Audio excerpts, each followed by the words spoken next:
In this video, I will walk you through how to roll over an existing 529 account into a Roth IRA. In this plan, I already have both of these account types entered into the plan, so I'm just going to start by clicking the plus button in the bottom right corner and selecting Transfers.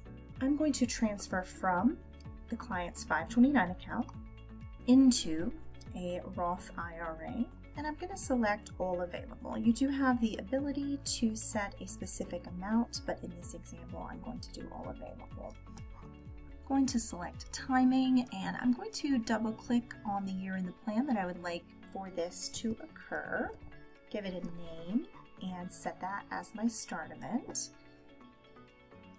Click done, and just to make sure that the software is doing what I expect it to, I'm going to go to Year View, Investments, scroll over to the year that this is scheduled to occur, and I can see funds being withdrawn from this 529 account, and I just want to make sure that they are being contributed into this Roth IRA. And from that point forward, they will grow within that account. I hope that this was helpful. If you have any questions, you can click the name of your client in the top right, select Request Support, enter your question here, and share client access. Thanks for listening.